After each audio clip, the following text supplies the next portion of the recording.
জয় গুরু জয় গোসাই। কৃষ্ণমোহন হাজরা প্রণীত শ্রী শ্রী জগন্নাথদেব শ্রীকৃষ্ণ চৈতন্য ও শ্রী শ্রী বিজয় কৃষ্ণ গ্রন্থ থেকে পাঠ করে শোনাচ্ছি। দেবগণ সহ ব্রহ্মার নীলাচলে আগমন। কোটি কোটি রথে দেবগণ সহ ব্রহ্মা নীলাচলে আগমন করিলেন। দারু ব্রহ্ম প্রতিষ্ঠার কারণে ব্রহ্মার আগমনে 10 দিক জয় জয় শব্দে পূর্ণ হইল। শূন্যপথে শত শত দেবরথ দৃষ্ট হইল। দেবগণ ঋষিগণ চারিদিকে সুশোভিত হইলেন। গন্ধর্বগণ উচ্চৈশ্বরে সঙ্গীত আরম্ভ করিল। বিদ্যাধরগণ বীণা বাদন করিতে লাগিল। সাবিত্রী ও শারদা ব্রহ্মার পার্শ্বে শোভিতা হইলেন। ইন্দ্রদুম্ন নরপতি ভক্তিভাবে প্রণাম করিলেন। ব্রহ্মা দেবগণ সহ দারু ব্রহ্মের রথ ও দেউল দর্শন করিলেন। প্রজাপতি বিচিত্র সৌন্দর্য এবং রাজার দুর্লভ সংগ্রহে সন্তুষ্ট হইলেন। নৃপতির ভূয়সী প্রশংসা করিলেন। ব্রহ্মা জগন্নাথ দেবকে প্রণাম করিয়া স্তব স্তুতি করিলেন। বলরাম সুভদ্রা ও চক্রের স্তব স্তুতি করিলেন। দেউল দেখিতে অভিলাষী হইয়া নীলাচলে দেউল দর্শনে যাইলেন। দেবদেউল দেখিয়া প্রজাপতি হৃষ্ট হইলেন। রত্নঘরে দেবগণ বাস করিতে লাগিলেন। ব্রহ্ম ঋষি যোগী সকলে একত্রে সুখে রহিলেন। দিব্যাসনে প্রজাপতি হৃষ্টচিত্তে আসন গ্রহণ করিলেন। ভরদ্বাজ ঋষিকে প্রতিষ্ঠা কার্যে সাহায্যের জন্য রাজা বরণ করিলেন। দেউল মধ্যে জগন্নাথ দেবের প্রতিষ্ঠা কার্য শুরু হইল। পশ্চাৎ দেব ও মুনিবৃন্দকে রাজা বরণ করিলেন। ঋষি ভরদ্বাজ ঘর প্রতিষ্ঠা কার্য করিলেন। মহাধ্বজ দেউল উপরে স্থাপিত হইল। ব্রহ্ম ঋষি সস্তয়ন এবং মুনিগণ বেদধ্বনি করিতে লাগিলেন। ব্রাহ্মণ ও দেবর্ষি নানা ছন্দে বেদবাক্য কহিতে লাগিলেন। রাজাগণ দেব যক্ষ নাগ রক্ষ সকলে সভার মধ্যে বসিলেন। গন্ধর্ব ও কিন্নরগণ সঙ্গীত শুরু করিলেন। নৃত্যগীত ও বাদ্যে কোলাহল উত্থিত হইল। মন্দির মধ্যে জগন্নাথ দেবকে লইয়া আসা হইল। জয় জয় শব্দে ভুবন ভরিয়া উঠিল। দেবলোক হইতে পুষ্প বর্ষণ হইতে লাগিল। সকলেই ব্রহ্মদারুর স্তব স্তুতি পাঠ করিলেন। সকলে জগন্নাথ স্থাপন করিয়া পাদস্পর্শ করিয়া প্রণাম করিলেন। সেই দিন ছিল বৈশাখ মাসের অষ্টমীতে পুষ্যা নক্ষত্রের তিথি।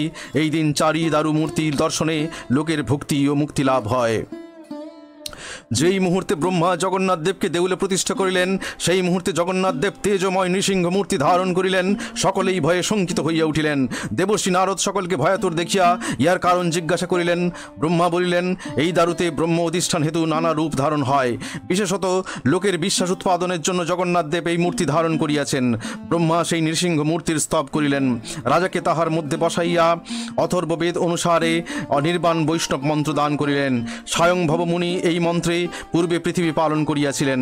এই মন্ত্র সর্বফলদাতা। এই মন্ত্রে যোগীগণ ন্যাস দ্বারা ভববেধি বিনাশ করেন, সর্ব অমঙ্গল দূর হয়। ইহার প্রভাবে নরসিংহ শান্ত মূর্তি ধারণ করিলেন। বক্ষস্থলে লক্ষ্মীদেবী শোভিতা হইলেন। মন্ত্রময় পদ্মে আসন অধিষ্ঠান করিয়া সুন্দর শান্ত নৃসিংহ মূর্তি ধারণ করিলেন। সকলেই সুখী হইলেন। ব্রহ্মা জগন্নাথ দেবের বহু স্তব স্তুতি করিয়া যুগভেদে তাহার নানান রূপ ধারণের কথা প্রকাশ করিলেন। রাজাকে লোকের মঙ্গলের নিমিত্ত নৃসিংহ মন্ত্র জপে দীক্ষা দিলেন। দারু ব্রহ্ম জগন্নাথ দেব নৃসিংহ মূর্তি সংবরণ করিলেন এবং ব্রহ্মা তাহাকে ইন্দ্রদুম্নের সহিত আলাপ করিতে অনুরোধ করিলেন। দারু ব্রহ্ম ইন্দ্রদুম্নকে নিজ স্থিতিকাল জ্ঞাপন করিলেন। স্নান যাত্রার বিধিনিষেধ এবং তাহা দর্শনের শুভাশুভ ফল, গুন্ডিচা যাত্রা, রথযাত্রার সময় নির্দেশ ও তাহার দর্শনের ফলাফল ইত্যাদি নানা বিষয়ে উপদেশ দিলেন। উপদেশের সারমর্ম এইরূপ। রাজার নিষ্কাম ভক্তির প্রভূত প্রশংসা করিলেন। দৈবযোগে এই দেবালয় ভগ্ন হইলেও এই স্থান তিনি ত্যাগ করিবেন না। ব্রহ্মার দ্বিতীয় পরার্ধ পর্যন্ত, ব্রহ্মার আয়ুষ্কাল পর্যন্ত এই স্থানে দারুরূপে অবস্থান করিবেন। স্বয়ংভুব মনুর তৃতীয় চতুর্যুগে জ্যেষ্ঠের আদ্যা ভাগে পূর্ণিমা তিথিতে আমার জন্ম। জ্যেষ্ঠ পূর্ণতিথি আমার জন্মতিথি। মহাবিধানে বেদ অনুসারে স্নানযাত্রা করাইবে। স্নানযাত্রা দর্শনে কোটি জন্ম পাপ নিবারণ হয়। এই অক্ষয় বটমূল নিকটে যে স্নানকূপ আছে তাহা সর্বতীর্থ জলে পূর্ণ। এই জলে আমাকে বলরাম ও সুভদ্রাকে বাদ্যযন্ত্র সহকারে স্নান করাইবে। স্নানের পর পুনরায় দেবালয়ে লইয়া যাইবে। 15 দিন স্নানান্তে আমি নির্জনে থাকিব। কেহ আমাকে দর্শন করিবে না। অতঃপর আষাঢ় মাসের শুক্লা দ্বিতীয় তিথিতে পুষ্যা নক্ষত্র যোগে রথযাত্রা উৎসব সম্পন্ন করিবে। গুন্ডিচা মণ্ডপ অতি প্রিয় স্থান। ব্রহ্মা এবং তোমার ভক্তি বলে এই স্থানে নিত্য বসতি করিব। রথযাত্রাকালে গুন্ডিচা বাড়িতে 7 দিন থাকিব। পুনরায় অষ্টম দিবসে রথে চড়িয়া দেউলে ফেরত আসিব।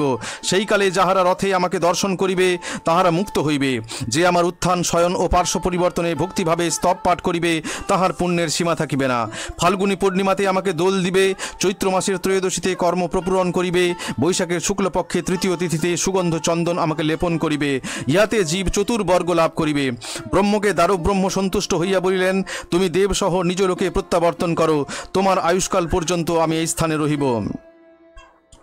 সমুদ্র স্নান, ইন্দ্রদুম্ন সরোবরে স্নানের ফলাফল এবং ইন্দ্রদুম্ন কর্তৃক স্নানযাত্রা সমাপন পূর্বেই উক্ত হইয়াছে যে পুরীর তীর্থ সমুদ্র বেলাভূমি হইতে পঞ্চক্রোশ বিস্তৃত। কথিত আছে জগন্নাথদেব ইহাতে স্নান ও লীলা করেন। মধ্যে মধ্যে সপ্ত সমুদ্রের জল ইহাতে মিশ্রিত হয়। তাই জগন্নাথ দর্শনের পূর্বেই সমুদ্র স্নান করিয়া জগন্নাথ দর্শন এবং মহাপ্রসাদ ভক্ষণ করিলে অসীম পুণ্য এবং মোক্ষ লাভ হয়। এই তীর্থে তর্পণ ও পিতৃকার্য হয়। এই স্থানে স্বর্গদ্বার ঘাটে শ্মশান আছে। এখানে মৃত্যু হইলে পুনর্জন্ম নাই। ইন্দ্রদুম্ন সরোবর স্নানকালে নরসিংহ মন্ত্র জপ করিতে হয়। ভক্তিভাবে বিষ্ণুর গায়ত্রী মন্ত্র জপ করিলে নরসিংহ মূর্তি দর্শন হয়। রাজা ইন্দ্রদুম্ন জগন্নাথের স্নানযাত্রা যথাবিধানে সমাপ্ত করিতে মনস্থ করিলেন। জ্যৈষ্ঠ মাসের চতুর্দশী তিথিতে একটি শুভ মঞ্চ নির্মিত হইল। পাষাণের মঞ্চ রাজা নির্মাণ করিলেন। অকস্মাৎ স্বর্গ হইতে পুষ্পবৃষ্টি হইতে লাগিল। দেববৃন্দ আকাশে জয় জয় শব্দে ধ্বনিত করিলেন। দেব ঋষি ব্রহ্ম ঋষি সকলে আসিয়া যোগদান করিলেন।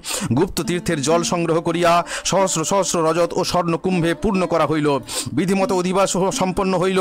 প্রভাতে পূর্ণিমাতে ব্রাহ্মণগণ এবং রাজা স্নান করিয়া শুচি হইলেন। চারি মূর্তি মঞ্চের উপর স্থাপিত হইল। মূর্তি চতুষ্টয়কে রাজ পরিচ্ছদে ভূষিত করা হইল। ধূপ দীপ ও বাদ্যে চারিদিকে মুখরিত হইল। সর্বলোক গীত গীত হইল। জয় জয় জগন্নাথ জগত ঈশ্বরে, রাম জয়, কৃষ্ণ সুভদ্রার জয়। সকলেই আনন্দে প্রভুর মুখ নিরীক্ষণ করিলেন। নৃত্যগীতের মধ্যে মঞ্চে গদাধর অভিষিক্ত হইলেন। দেবগণ স্নান কার্যে অংশগ্রহণ করিলেন। ঘন ঘন পুষ্পবৃষ্টি হইতে লাগিল। দারুক ব্রহ্ম বিবিধ প্রকারে সজ্জিত হইল।